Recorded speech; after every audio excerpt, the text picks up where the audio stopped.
Welcome to my segment, The World's Most Evil Companies, where I review what I think are the world's most evil companies of all time. This week is Swiss chocolate and bottled water company, Nestle. I mean, what about friends of your grandmother's? Wouldn't they have the recipe? Well, you know, I may have relatives in France who would know. My grandmother said she got the recipe from her grandmother, Nestle Toulouse. What was her name? Nestle Toulouse.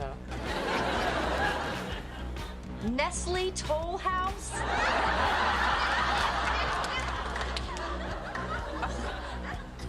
You Americans always butcher the French language. Phoebe, is this the recipe? Yes! Oh. I cannot believe that I just spent the last 2 days trying to figure out that recipe and it was in my cupboard the whole time. I know! You see, it is stuff like this, which is why you're burning in hell! Yes, Phoebe, Nestle is burning in hell. Let me tell you why. We associate Nestle with chocolate, but bottled water is actually their primary source of profits. Chocolate is great. You have to buy it, make it, package it, have it tested by the FDA, then pay taxes. Nestle said, fuck that. Let's just pump water and put it into bottles. It's the biggest scam in the 21st century. Expect Nestle to start selling air to us soon, because I know we're dumb enough to buy it. Hot white chicks, this air is like so much cleaner than the air you breathe.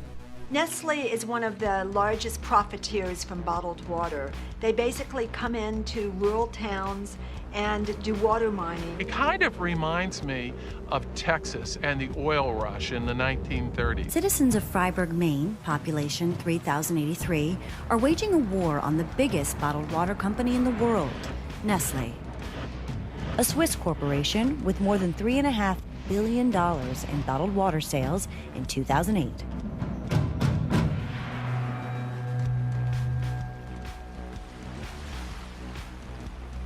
Across the United States, surface water, the oceans, ponds, and rivers, are held as part of a public trust. But groundwater falls under a different set of rules depending on the state. Maine operates with a rule called absolute dominion, which was adopted in the late 1800s. Absolute dominion basically means that he who has the biggest pump gets to take the most amount of water, which in Freiburg, Maine, is Nestle. What's happened is that Nestle gets a permit. None of this is public knowledge unless someone is going down to the courthouse and looking through local permits. And so Nestle gets a foot in the community before the local people who are going to be impacted by this water mining even know about it. The public pays for water to be clean and regulated. The Nestle pumps it without paying taxes, bottles it without any regulations or outside tests, then sells it to the public at a 1,900% markup. The only thing I know with that kind of profit margin is cocaine. And at least that's a product we can't get out of our sink for free.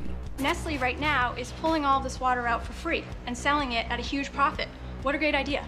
I mean, really. If they really were interested in us, they could come into town and really pay taxes. And what we were talking about was a tax at the wellhead, so that as this water got packaged, the people of Maine would be paying less than 1% of this fee. And the people in other parts of the country that purchase Poland Spring water would be paying the rest, since they were the beneficiaries of the water that costs Nestle between 6 and 11 cents a gallon to extract and process and package, that they sell for $6 a gallon. And Nestle said there was no way they were going to pay anything, period. Because they say that if we have a fee like that, that they can't survive. That was it. End of discussion. What's happening here in Freiburg is really a microcosm for what's happening all around the world. Nestle and other large water barons are out trying to tie up the rights to water. If there is a drought, don't worry. Nestle and other bottled water companies will continue to pump the water, depriving citizens of water, then selling the water that they normally get at a 1,900% profit at an even higher markup because you're now in a disaster area. Or as Phoebe would put it, It is stuff like this, which is why you're burning in hell! The people of Maine have spent a lot of money, publicly and privately, to make sure that this water was cleaned up and is clean and will stay clean for generations. I hate to see our water taken the way it is, just taken. The water belongs to the people and the town gets nothing. You think that's a good deal? The town got their water from those springs for 100 years, but we were told that Nestle did not want the town's water to come from those springs anymore. They transferred the town's water to a deeper water well. And in February of 2004, something happened. All of the people who live in Freiburg Village were without water for a day and a half, but Nestle, they never stopped pumping the water. They had plenty of water while the nursing home had to have the fire department bring in trucks of water. Nestle and its high-paid attorneys work around the clock to secure water rights across the country. Now, we may argue that humans have a right to water, but Nestle argues that companies have more rights than American citizens, and they should have rights to the water before the people. Because if companies don't have access to that water, they could die. By die, I mean a slowed profit growth in one financial quarter. Practically death. From California to Michigan to Maine, the Nestle Corporation is currently waging legal battles against communities to secure their local water mining rights. Every day, America's largest bottled water corporations, Nestle, Coke, and Pepsi, pump millions of gallons of water from the earth, bottle it, ship it, and sell it back for 1,900 times the cost of tap water. I can't tell you how many people I hear in LA every day saying that they care about the environment while drinking bottled water. And then those same people scream at others for using too much water watering lawns. The drought is not caused by people showering for too long. The drought is caused by the public showering Nestle and other companies with money while they pump out all the water out of our lakes and streams. We should be standing in about 4 feet of water or 5 feet of water right now where we're standing. It's at its worst, I mean, really, for a sustained period of time. We have severe water restrictions that are placed on us for watering our lawns and car washes and things like that. Last year, there was a drought in 35 states. When you consider that water supplies continue to be dwindling in certain areas because of changes in the global climate, it becomes imperative that we do everything that we can to protect freshwater supplies for use by the general public. When private entities have a claim on public water supplies, you run into a real collision of moral values against the narrow profit concerns of corporations. Nestle told a Senate committee that the lower water levels were not caused by them pumping out excess water. It was because of beaver dams. No wonder I grew up watching a show called Angry Beavers, because they were the scapegoats to all of our drought problems in this country. When Nestle was questioned in congressional hearings about the effects of their pumping on rivers and streams, they testified that the lower water levels had nothing to do with the water they were taking. This is affected by dams built by beavers. Is that the result of only your study or studies that are independent of your study? I know of no independent studies, but I'm happy to share our studies. How many beavers would it take to do that? I'm not sure how many, Okay. how many beavers. We've been brainwashed into drinking more water. Why do you think it's called brainwashed? Because you have too much goddamn water in your fucking brain. Why do we need water everywhere we walk? Where the fuck do you live? The Gobi Desert? Nestle has made us buy a product we already have in our sink for free. Crisp. Fresh. Drink? Bottled water is the greatest advertising and marketing trick of all time. Drink, drink, drink. We started buying bottled water in a serious way starting at the end of the 70s when Perrier came across the ocean and was introduced to urban markets. It was a niche product. It was really popular with urban professionals. It came in beautiful green glass bottles, but we weren't walking around down the street swigging from the Perrier bottles. That didn't happen until 1989 when it became possible to put bottled water into lightweight, cheap, clear plastic bottles made of PET, and that changed the market. They spent hundreds of millions of dollars telling us to drink more water. Drink more water. That it would make us thinner and more beautiful. They associated their products with celebrities, athletes, and models. And we drank it up, and to the point where it became an $11.5 billion business in 2007.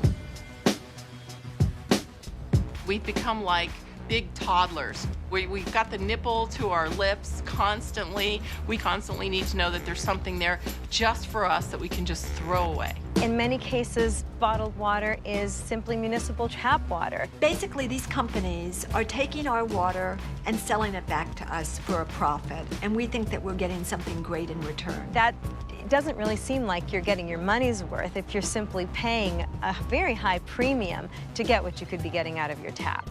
You're buying water that could come out of your tap and paying 1,000 times the price for it. Most people actually believe bottled water is cleaner than tap water. Why? Because the bottled water companies told you that their product is cleaner than the tap water. Most bottled water is just tap water, with the rest being pumped from other water sources that the public owns. This scam would be bad enough if the bottled water wasn't actually worse for you. When you're talking about the bottled water industry, you're talking about virtually no testing, and people have just assumed that what we're getting is safe. So we tested over 1,000 bottles of water and found everything from arsenic to leaching from plastic bottles to bacterial contaminants. And really what we learned from this was that you really don't know what you're getting. In an independent test of bottled water, we sent 7 brands to 2 separate labs. If you were to look at all the data I brought and you read everything, you'd be horrified. Horrified at what they found from, vinyl chloride to butadiene to styrene, benzene. I mean, it's horrifying. The first group of bottles were tested straight off the shelves. Test America found in their analysis of the samples toluene. Toluene is a constituent in gasoline and it has been used in paint thinners. It's a neurotoxic agent and is also linked to adverse reproductive outcomes. The second group was left in the trunk of a car for 1 week. Dr. Michael Summer tested some water samples from 5 different bottles and identified styrene in one of the samples. Styrene is a cancer-causing agent and can cause adverse reproductive effects. Dr. Summer also found 3 different types of phthalates. Phthalates can cause dysfunction, particularly in the fetus, and can cause adverse reproductive outcomes for males and females. Yes, your friends who feel healthier than you because of their pure bottled water can drink pure cancer. The only reason we think bottled water is pure because we believe their tests. If you're fucking someone, are you gonna trust that they're STD free because they tested themselves when they have a motive to fuck you? There's a huge difference between the regulation of tap water and the regulation of bottled water. To put it simply, tap water, municipal drinking water, is highly regulated, and bottled water is virtually unregulated. I don't think you would ever find a situation where a bottled water would not be subject to FDA regulation. If it's produced in Maine and sold within Maine, it's not under FDA jurisdiction. We regulate products that are in interstate commerce. That means products that move from state to state. Most bottled water is produced in state and consumed in the state, and the FDA does not have control over those types of bottled water. Is it true that the bottled water maker is the one that does their own testing and then submits their reports to you? Bottled water manufacturers have to do their own testing on their own products and on their own sources. But the bottled water company isn't required to submit a regular report to you, correct? No, they are not required to. Every city provides a public water quality report that you can access online anytime. Bottled water companies are not required to make their reports available to the public. Could you imagine what would it mean to the industry if something went wrong with any of these products? So they want to make sure that they're as pure as possible. Something's gone wrong many a time. Now, there have been many recalls. With water? Yeah. Okay. I've never heard of any.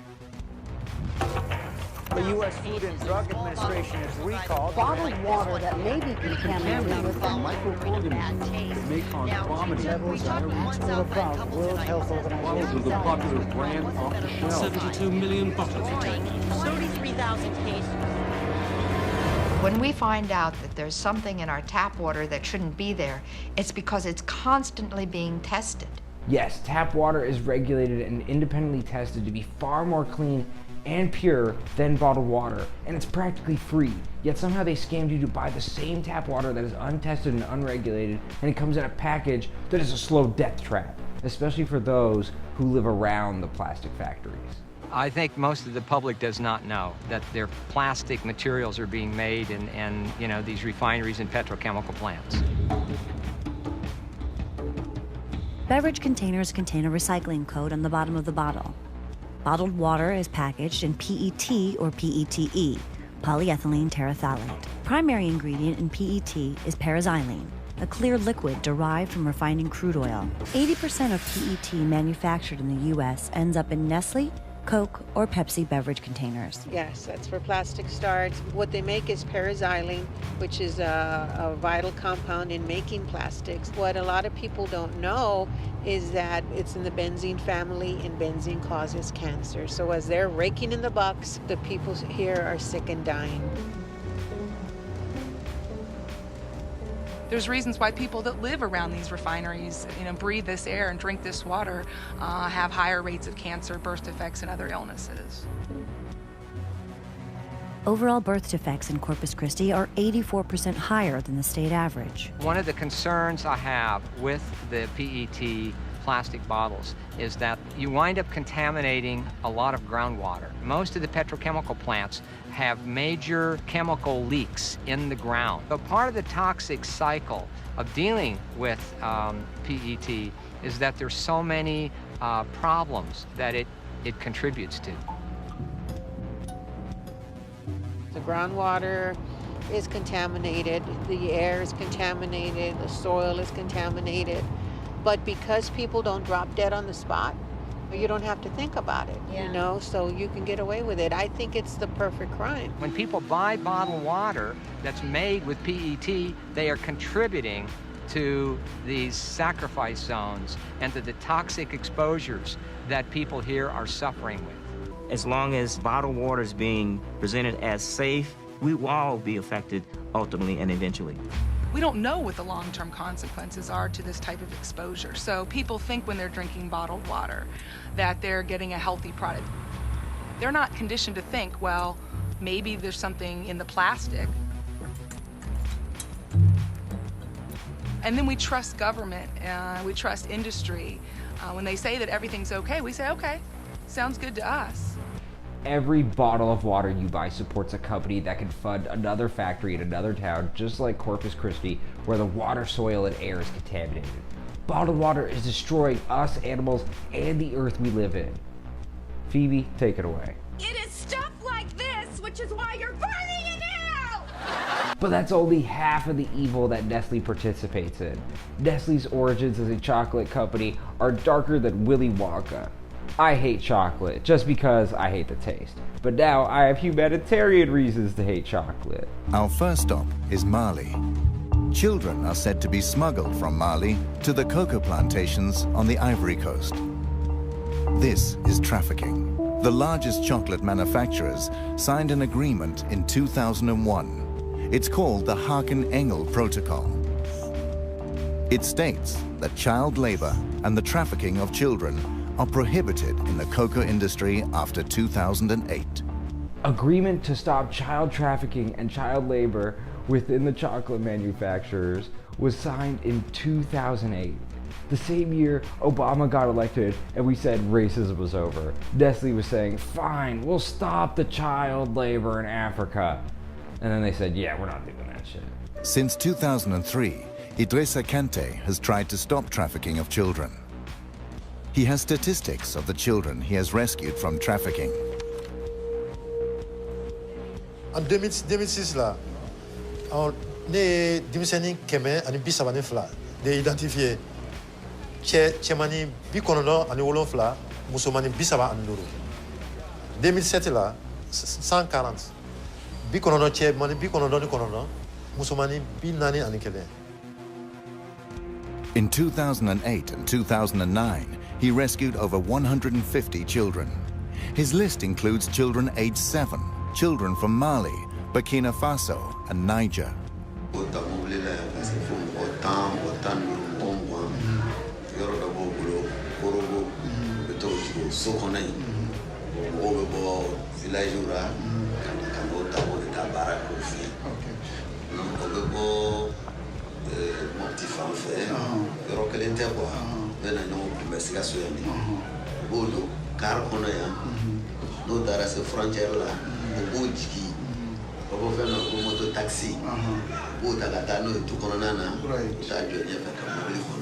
Nestle, I know you said kids love chocolate, but this is not what they meant. Nestle demands more chocolate than exporters can supply the labor. Nestle continues to buy from these exporters even though undercover cameras can go to random farms and find child slaves. The exporters and Nestle do not claim responsibility, yet they're both making money off of these children's slave labor. Nestle is acting powerless. What could we do? We only make billions off of the product per year. We only own the farms and finance all the operations. How could we affect change? We're so powerless. Abidjan houses the head offices of the largest chocolate manufacturers. Here we find Nestle. 42% of the world's cocoa production come from the Ivory Coast. It all starts at a cocoa plantation. The cocoa pods are harvested and the beans are dried in the sun. Then the cocoa beans are bought by intermediaries at €1 a kilo. They sell them to national exporters. The beans are then washed, packed and sold.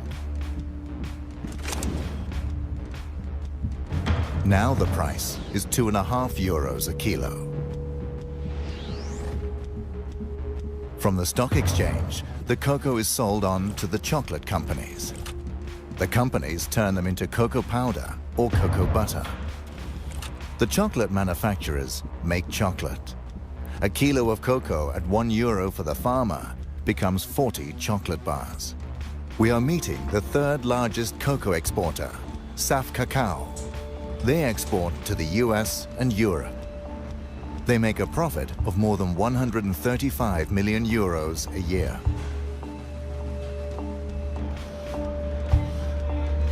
These cocoa sacks have arrived from a halfway station in the area. The cocoa will later be delivered to Nestle, among others. How could Nestle affect any change? They only have billions of profits. They've already spent thousands buying off the local Ivory Coast government. Our research has raised interest at the highest Ivorian government levels. We're invited to meet the man officially in charge of the fight against child trafficking. He is the president's right-hand man and has asked for a meeting because he has heard about our investigation. Hello. Yeah, hello, how are you? Fine, thank you, and you? Nice to meet you. Nice to meet you. What are you doing down here? Documentary about the cocoa business and about the problems which has been in the cocoa sector. Which problem? Which one? Which one? Which one? Okay. Yeah. Okay. The children who is... the child labor? Yes. Okay. Yeah. So But you know about the problem? It's not a problem. It's not a problem. Because, I mean, we know what's happening, so we know how to deal with it, so it's no more a problem. The Ivory Coast president's right-hand man is saying that child trafficking is not a problem. I would say that until you stop child trafficking, it's a problem. I went to the northern part of Ivory Coast, the borders up next to Sigua. The traffickers just, take the children and go through the back road. But honestly, between you and me, okay, the cocoa crop, starts in October and finish in March. So if you see people coming in July, September, October, it's not for cocoa. There's no cocoa around, so it's not a work in the cocoa farms. The guy was like, okay, between October and March, we care about child trafficking. Child trafficking isn't a seasonal problem like allergies, but it seems like the government is allergic to any solutions. What is it about? I mean, there's people here, Côte d'Ivoire, it's like, for those countries, when they're on vacation, they come, You know, there's what we say in French, colonie de vacances. They're coming in Côte d'Ivoire to have, Côte d'Ivoire is like we are foreign. We want to go to France, we want to go to United States to spend, for vacation, okay? They're coming for vacation. But you see a bus with 20 kids, oh, they're going to work in a farm. But in September, in July, August, September, what they're gonna do? There's no thing to do. What about in April? In April, that's different. Yeah, but I saw it in April, actually. In April, that's the only thing, that's the one thing we stop in April. Everyone knows that in the Ivory Coast, October through March is child trafficking season. But after March, it's vacation season. Get your sunglasses and beach towels. We're going to the Ivory Coast. Here I am, enjoying my Ivory Coast vacation. You know, typical resort town. Lots of kids everywhere. This place is great. Money grows on trees here. But it's just that the children are enslaved to pick the money. People they will try to do it. But what you have to understand is that even if people try to do it, there is the law against. We've got the law, trafficking, child labor, everything. It's against Ivory Coast law. It's against. It's against the law. It's not like when they dropped the 10 Commandments, they said, and then this will never happen again. No, they said, you better not do any of this shit. It's very sad. It's very sad to see, I must say. It's a very, it's often, I personally, I've been working in the area of programs and policies against child labor for some 13 years now. But every time you see something like this, it serves as a shocking reminder, I must say. And often enough, I have to add, perhaps, it's a feeling of helplessness which overcomes you when you see something like that.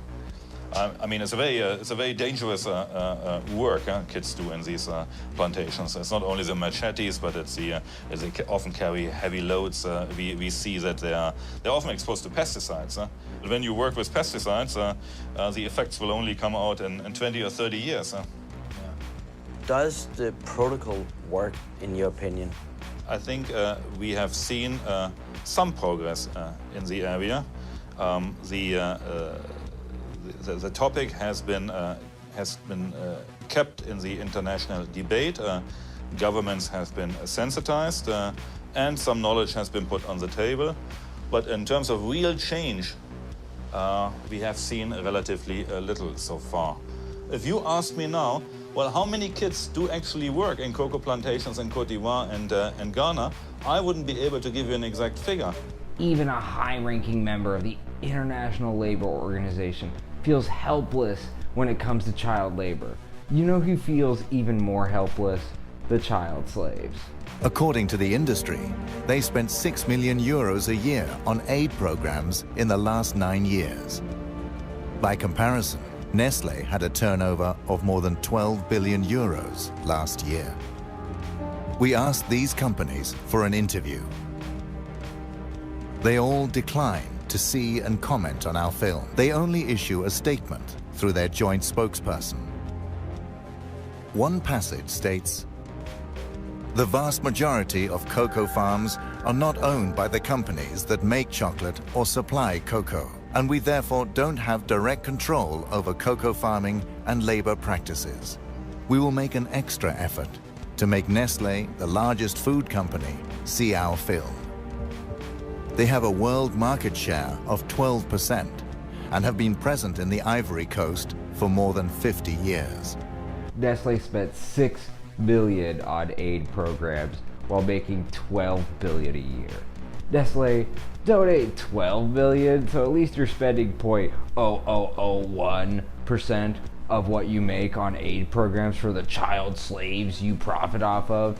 Even when Nestle was shown proof of their wrongdoing, the companies walked by the proof and ignored the film about child slaves, the same way Nestle ignores child slaves. According to international labor laws, this is strictly forbidden. But it is also the opposite of what San Cacao, the other chocolate companies, have promised the consumers. That child labor must not occur in the chocolate industry. In 2008 and 2009, he rescued over 150 children. His list includes children aged 7, children from Mali, Burkina Faso, and Niger. 150 enfants, nous avons levé à la structure chargée de l'émission des enfants.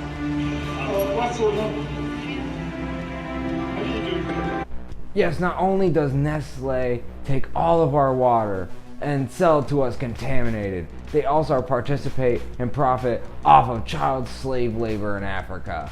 Nestle is so evil, I can't even put it into words. It is stuff like this, which is why you're burning in hell! I'm the director of all the shows on Channel 310. I direct everything.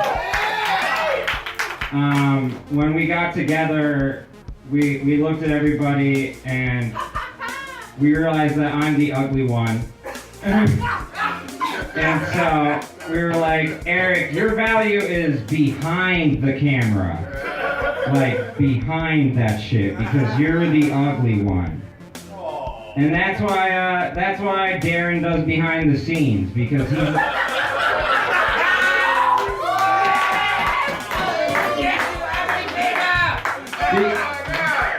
Because he's the hideous one, and it's like, we don't even want behind the scenes footage of your ass.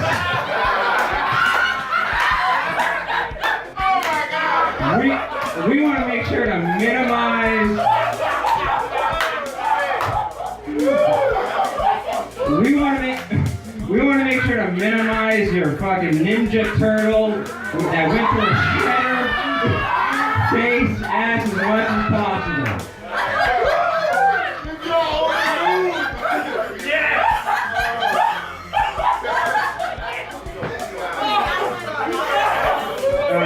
I love Darren, I really do, but Darren needs to stop fucking rapping, you know, he's the worst at it.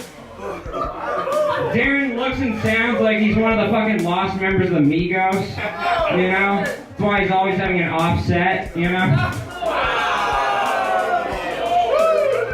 Don't worry, he's coming up soon, actually. Anyways, you know, I'm really supportive of everybody on the show.